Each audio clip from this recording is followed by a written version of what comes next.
Salam sejahtera, terima kasih karena bersama dengan saya di Nazilin Unity Channel. Isu hangat pada malam ini adalah isu BlackRock. Mengapa tahun 2021 boleh, sekarang tak boleh? Itu soal Anwar Ibrahim kepada semua, terutamanya kepada pembangkang dan aktivis yang kononnya mau berjuang untuk Malaysia. Tapi menurut Anwar Ibrahim, sekadar nak jadi pahlawan, tapi menunggang isu itu untuk kepentingan diri sendiri tanpa mau melihat kepentingan masa depan negara. Perdana Menteri menegaskan, usaha sama BlackRock pada tahun 2021 dengan pelaburan dalam Malaysia Airport Holdings Berhad kini mempunyai konteks berbeza. Datuk Seri Anwar Ibrahim berkata, dalam kes MAHB tidak pernah ada rundingan secara terus. Dengan BlackRock tidak seperti 2021, di mana kumpulan wang simpanan pekerja runding secara terus dengan BlackRock. Pada 2023, KWSP dan Khazanah selaku pemegang saham MAHB hanya melakukan rundingan bersama GIP Global Infrastructure Partners dan ia berbeza dengan naratif di luar. Pihak konsortium juga menjelaskan bahawa BlackRock tidak pernah sama sekali terlibat dalam sebarang transaksi berhubung MAHB. Pengurusan sedia ada, GIP akan mengekalkan kawalan penuh dan tanggungjawab bagi halat tuju strategik dan operasi GIP serta syarikat-syarikat di bawah pelaburan mereka, termasuklah MAHB seandainya transaksi ini dimuktamad nanti, katanya. Anwar berkata demikian ketika menjawab soalan Datuk Muhammad Shahar Abdullah BN Paya Besar pada waktu pertanyaan-pertanyaan menteri di Dewan Rakyat hari ini.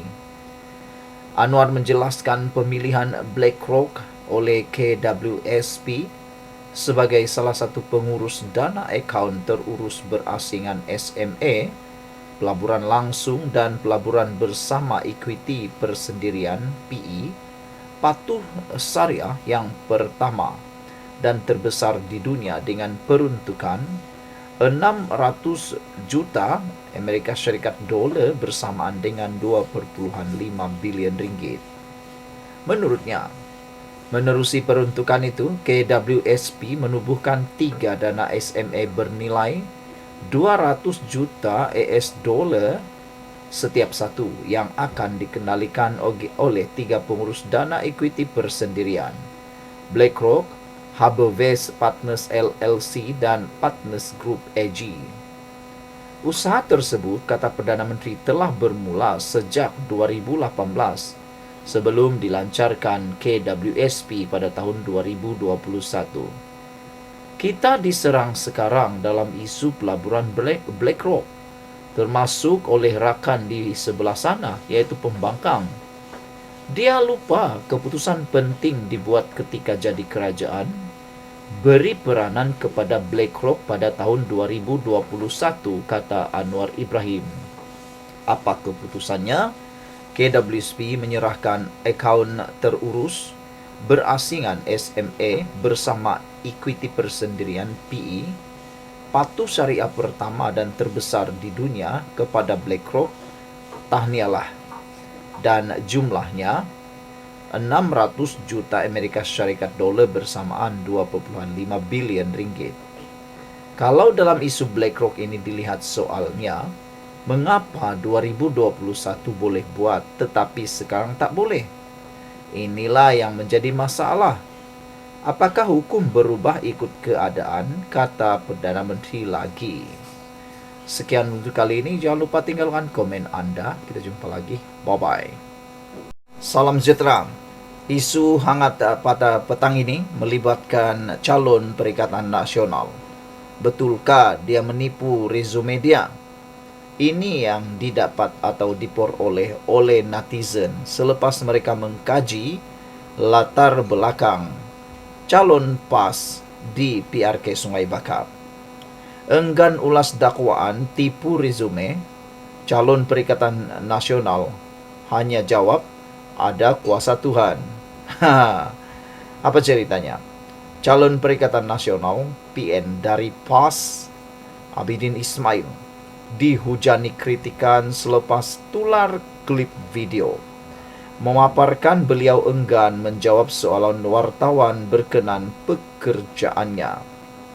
Dalam poster maklumat calon tertulis tempo perkhidmatan beliau di sebuah syarikat sebagai eksekutif logistik adalah sehingga tahun 2022. Bagaimanapun, zaman sekarang ini dengan teknologi yang sudah berkembang, maklumat di hujung jari, maka netizen pun menyasat. Biasalah, mahkamah netizen ini cukup berkuasa.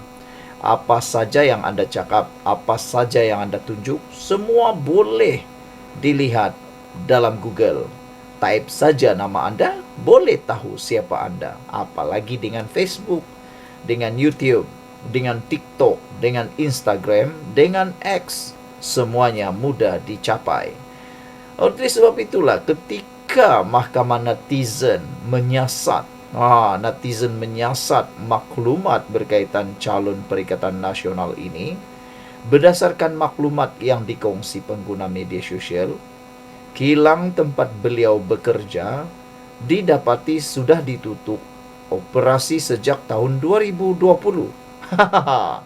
Tapi di dalam resume ataupun dalam poster maklumat calon ini, beliau menulis eksekutif logistik sehingga tahun 2022.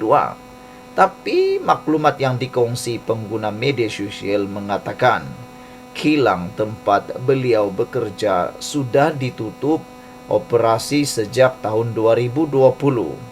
Malah, bukan itu saja, netizen turut menemui buktinya dalam hantaran Facebook calon itu sendiri.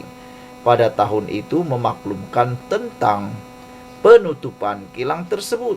Alamak, terkantoilah pula. Bukan orang yang tulis, rupa-rupanya dalam Facebook calon itu sendiri. Mungkin dia lupa ada maklumat tersembunyi dalam Facebook sendiri. Perkara tersebut setelah itu menimbulkan kebingungan, namun enggan dijelaskan oleh calon. Beliau juga sempat menyebut tentang kuasa Allah. Tengok poster tu. Itu hak masing-masing. Saya tak mahu komen, ada kuasa Tuhan, Allah nak tentukan. Katanya dalam klip video dimuat naik sebuah media tempatan. Video itu ternyata mendapat perhatian ramai, selain ada yang secara sinis berkata, Abidin sebenarnya bekerja dari rumah, yaitu WFH, sepanjang 2 tahun kerana pada tahun 2020 banyak kilang yang tutup akibat COVID-19. Tidak terlepas ada juga melabel calon Perikatan Nasional itu sebagai menipu resume. Saudara-saudara sekalian, ini memang mengejutkan. Beginikah calon yang dikatakan oleh Tuan Ibrahim, Tuan Man, sebagai memiliki sijil ISO 14001. Wah, rupa-rupanya ini level dia kan. Levelnya level apa? Level yang mudah dicari maklumatnya oleh netizen. Itulah, jangan sesekali terlupa. Banyak maklumat diri Anda boleh ditemui dalam Facebook diri sendiri. Lihat saja seperti calon PAS ini. Apabila dalam poster maklumat dikata dia bekerja sehingga tahun 2020 dalam syarikat itu, tetapi didapati oleh media sosial, pengguna media sosial, kilang tempat beliau bekerja sudah ditutup operasi sejak 2020. Malah terdapat hantaran dari Facebook calon sendiri pada tahun itu memaklumkan tentang penutupan kilang tersebut. Apalagilah, yang paling mengejutkan, Tidak terlepas ada juga yang melabel calon PN itu sebagai menipu resume. Sekian dulu untuk kali ini. Jangan lupa tinggalkan komen Anda, tekan butang subscribe. Bye-bye. Salam sejahtera. Pembangkang tak guna, Hamzah dan Hadi tiada semasa Perdana Menteri, perjelas isu jualan saham MAHB. Dua hal yang kita nak bincang ulas pada malam ini. Pertama sekali tentang isu BlackRock MAHB. Yang kedua, isu Ponteng terhadap ahli-ahli parlimen. Perkara BlackRock ni sekarang hangat diperkatakan di luar Dewan Parlimen oleh pembangkang. Mereka memainkan isu ini seakan-akan mereka tak pernah tahu. Padahal BlackRock telah disahkan, telah berpuluh tahun bertapak dan melabur di Malaysia. Sejak tahun 2021, 2019 sudah ada. Itu yang Anwar kata. Kenapa 2021 boleh pula ada BlackRock, tapi kenapa 2024 tak boleh pula? Padahal pada 2021, tolong ingat, 2021 siapa memerintah pada waktu itu? Kenapa boleh? Tapi Anwar pula tak boleh. Itu bukti isu ini hanya ditunggang oleh sebilangan ahli politik.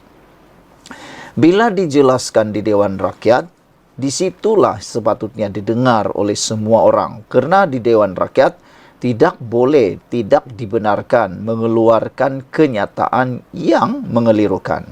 Dengan kata lain, tidak boleh mengeluarkan kenyataan yang menipu. Kerana di Dewan Rakyat, kalau kedapatan menipu akan dihadapkan ke jawatan kuasa hak ahli parlimen dan juga Dewan Rakyat. Baru-baru ini kita digemparkan apabila disahkan Wan Saiful Wanjan diheret ke jawatan kuasa tersebut kerana menimbulkan kekeliruan, memberikan kenyataan yang mengelirukan di Dewan Rakyat. Jadi, menjadi kehairanan kita ialah ketika Anwar Ibrahim menyampaikan penerangan, pencerahan berkaitan MAHB, ada pula dua orang ni, ketua pembangkang, iaitu Hamzah Zainuddin dan Hadi Awang, Presiden PAS, yang sering kali menjadi idola kepada ramai orang, terutamanya Walaun, tak pula hadir ketika Anwar Ibrahim perjelas isu jualan saham MAHB. Jadi lepas ni, kalau mereka masih lagi bersuara, masih lagi bising di luar Dewan berkait MAHB, jangan lagi dilayan. Kerana ketika mereka, ketika Anwar Ibrahim memberikan kenyataan, mereka pula tak hadir. Isu kedua yang kita nak cakap ialah, kita nak semua ahli parlimen serius dengan kehadiran di Dewan Rakyat. Anda dibayar gaji untuk datang hadir ke dalam Dewan Rakyat dalam perbahasan itu. Tapi yang menghairankan, kenapa begitu kerap ahli-ahli parlimen tidak datang Dewan Rakyat, persidangan Dewan Rakyat? Buat apa anda menang menjadi ahli parlimen kalau tak hadir? Itu adalah hakiki pekerjaan anda. Bikin rugi saja duit rakyat, mengundi anda, tak pula hadir. Tak apalah kalau sakit ke, ada masalah yang benar-benar serius ke, tak apa. Tapi kalau Ponteng tak tahu kena apa, itu yang bikin panas. Kalau di sekolah, anda tak pun hadir, anda Ponteng sekolah, kena rotan. Itu dululah. Sekarang dibagi amaran. Jadi, lepas dibagi amaran, akan diberi penggantungan. Lepas digantung, dibuang pula. Itu kan bagus. Jadi, kenapa ahli parlimen ini tak hadir? Terutamanya Hamzah Zainuddin dan Hadi Awang. Adakah mereka sakit? Atau adakah mereka sengaja tak mau hadir kerana takut nanti mereka akan terngangah dengan jawapan Datuk Seri Anwar Ibrahim memperjelas isu jualan saham MAHB. Tiada kelibat Ketua Pembangkang Datuk Seri Hamzah Zainuddin dan Ahli Parlimen Marang Tan Sri Abdul Hadi Awang di Dewan Rakyat pagi tadi semasa Perdana Menteri menjelaskan isu jualan pegangan saham dalam Malaysian Airport Holding Berhad MAHB kepada BlackRock. Selain itu, tempat duduk ahli Parlimen Pagoh Tan Sri Muhyiddin Yassin merangkap pengerusi Perikatan Nasional juga kosong. Malah hampir sebahagian besar pembangkang tiada dalam Dewan Rakyat. Ketika pembangkang lantang mendakwa kononnya MHB dijual. Rata-rata menyelar sikap wakil rakyat pembangkang yang tidak menjadikan Dewan Rakyat sebagai medan untuk bersuara. Belakang sembang deras bila diberi peluang berhadapan dengan Perdana Menteri ke-10 Anwar Ibrahim, semua hilang terus. Pembangkang yang tidak bermanfaat untuk negara, kecam pengguna X Amir Hamzah. Sembang terpaling nak lawan, depan PMX pun tak berani nak tanya soalan. Semua krik-krik, mana terpaling teknokrat kemaman. Sama aja pasu bunga, kata Su Ibrahim 12. Riuh rendah pasal BlackRock di luar Dewan. Masuk Dewan, Depa Ponteng. Haprak punya 3. Orang ni, templak Rahim 8K pula. Sekian dulu untuk kali ini. Jangan lupa anda tinggalkan komen anda untuk isu kali ini. Kita jumpa lagi. Bye-bye. Salam sejahtera. Terima kasih kerana bersama dengan saya di Nazilin Unity Channel. Isu paling hangat petang ini. Semua menteri DAP tak pernah ajak PAS sertai kerajaan. Itu ditegaskan oleh Guan Eng. Sejak akhir-akhir ini timbul isu, konspirasi dan juga kontroversi yang kononnya PAS nak masuk kerajaan perpaduan. Tapi netizen kata tak payahlah layan PAS itu. Kata mereka PAS telah membuktikan mereka mampu bermain kayu tiga, mampu memainkan isu-isu dan juga mampu bermain beberapa kolam. Selain daripada itu, kata mereka sudah beberapa kali PAS mematuk kawan-kawan mereka. Kata mereka termasuklah UMNO apabila PAS secara diam-diam menyertai Perikatan Nasional. Itu sebabnya kata mereka tak payahlah. Ada PAS ke tak ada PAS ke sama saja. Lebih baik tak ada PAS, kata mereka. Belum ada huru-hara, belum ada kontroversi, belum ada masalah. Kalau ada PAS nanti ada pula masalah, kata mereka. Jadi lebih baik PAS tidak dijemput. Oleh sebab itulah apabila Taqiyuddin kata, dia kata Fahmi Fazil jangan mimpi, Guan Eng pun mungkin kata jangan mimpi. Pengerusi DAP Lim Guan Eng menafikan kabar angin. Mendakwa kononnya kerajaan perpaduan sedang berbincang dengan PAS untuk menyertai kerajaan persekutuan. Katanya, beliau sendiri telah berjumpa dengan menteri-menteri DAP dan kesemua mereka menyatakan bahawa perkara ini tidak pernah dibincangkan di peringkat tertinggi. Malah, kata Guan Eng, Perdana Menteri Datuk Seri Anwar Ibrahim juga tidak pernah menyentuh apa-apa isu berkaitan perbincangan dengan PAS ketika sesi taklimat khas yang diadakan sebelum persidangan Dewan Rakyat kepada barisan ahli parlimen kerajaan. Sebaliknya, beliau menekankan rasa tidak puas hati dengan tindakan mempolitikkan pelaburan kerajaan oleh pembangkang, terutamanya apabila mengheret isu BlackRock ke dalam perolehan MHB oleh Khazanah Nasional Berhad melalui anak syarikat milik penuhnya UEM Group Berhad dan kumpulan wang simpanan pekerja KWSP. Guan Eng berkata negara seperti Arab Saudi juga mempunyai hubungan dengan BlackRock. Sekiranya logik seperti ini yang mahu digunakan, maka Malaysia perlu memutuskan sepenuhnya hubungan diplomatik dengan Amerika Syarikat kerana memberikan sokongan terhadap Israel. Ini sudah tentu tidak masuk akal, kata beliau. Jelas sekali pihak yang cuba membuat tanggapan kononnya DAP terlibat dengan usaha untuk membawa PAS ke dalam kerajaan persekutuan mempunyai niat menipu untuk memburukkan imej parti, ujarnya lagi. Pihak-pihak ini, kata Guan Eng, jelas lupa peranan jahat yang digerakkan sejurus selepas pilihan raya umum ke-15. Bagaimana terdapat gerakan dan usaha mereka bagi meletakkan PAS menjadi sebahagian daripada kerajaan dengan menandatangani akuan berkanun yang menyokong Tan Sri Muhyiddin Yassin sebagai Perdana Menteri. Maka pihak-pihak yang berada di dalam kerajaan perpaduan mesti berhati-hati menyampaikan kabar angin yang akan mengelirukan rakyat terutamanya apabila kita sedang menghadapi pilihan raya kecil yang sukar, kata beliau lagi. Jika tidak, mereka ini ibarat talam dua muka bagi kerajaan perpaduan, sedangkan hati mereka sebenarnya masih terpaut di luar, katanya lagi. Sekian dulu untuk kali ini. Jangan lupa tinggalkan komen Anda. Kita jumpa lagi. Bye-bye. Salam sejahtera. Terima kasih kerana menonton channel ini. Akhirnya, Wan Saiful Wanjan terima pada apabila didakwa mengelirukan Dewan Rakyat. Apabila beliau mendakwa tentang kenyataan beliau dikeluarkan dulu berkaitan dengan kenyataan kononnya beliau boleh bebas daripada pendakwaan kalau menyokong Anwar Ibrahim.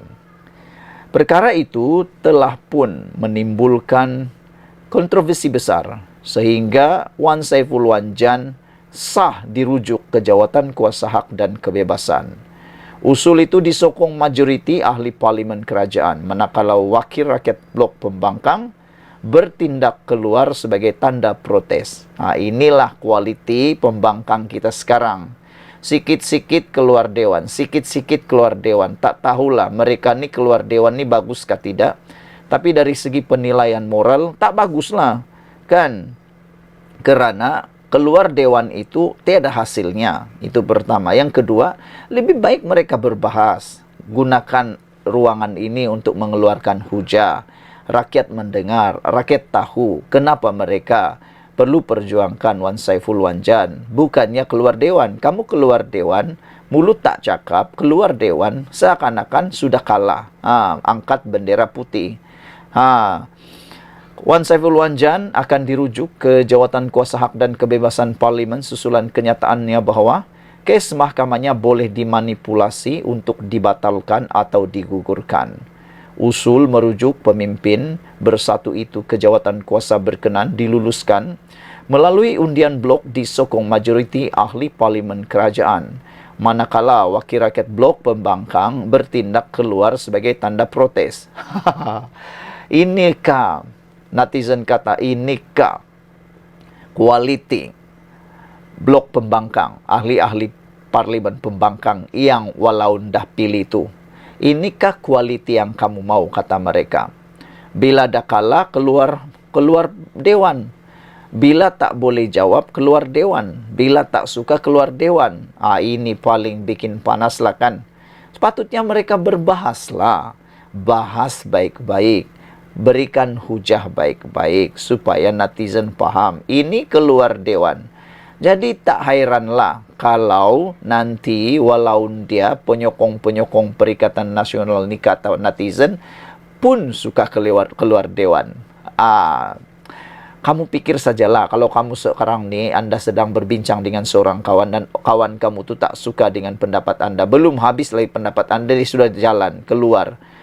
Macam mana lah tu kan?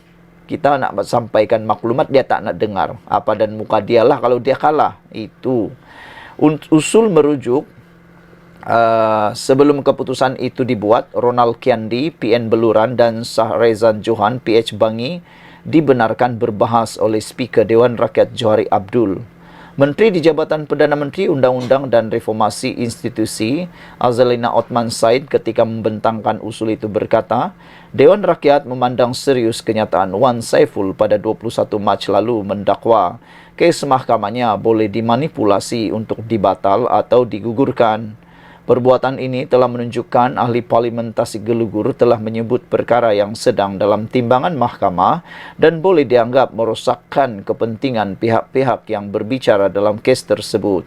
Susulan itu, Wan Saiful perlu dirujuk ke Jawatan Kuasa Hak dan Kebebasan Parlimen untuk menentukan sama ada kenyataannya mengelirukan dan membuat syor untuk pertimbangan Dewan. Ahli Parlimen Tanjung Karang, Dr. Zulkapari Hanapi memfailkan usul merujuk Wan Saiful Wanjan ke Jawatan Kuasa Hak dan Kebebasan Parlimen selepas pemimpin bersatu itu membuat sangkaan jahat terhadapnya dengan mendakwa dirinya sebagai ejen yang memujuk dan menyogok ahli Parlimen PN untuk menyokong kerajaan. Sehari sebelum itu, Wan Saiful mendakwa Zulkapari dan ahli Parlimen Gua Musang, Muhammad Azizi Abu Naim bersama 3 lagi individu dikenali sebagai Hasnan Datuk Azman serta Datuk Rahim membuat kacau ganggu dalam usaha mempengaruhi kelakuan dan sokongan beliau kepada kerajaan. Wan Saiful kini berdepan tuduhan pengubahan wang haram dan rasuah melibatkan projek Jana Wibawa mengikut Seksyen 4 dalam kurungan 1 kurungan B Akta Pencegahan Pengubahan Wang Haram, Pencegahan Pembiayaan, Keganasan dan Hasil daripada Aktiviti Haram 2001. Sekian untuk kali ini. Jangan lupa tinggalkan komen anda, tekan butang subscribe. Bye-bye.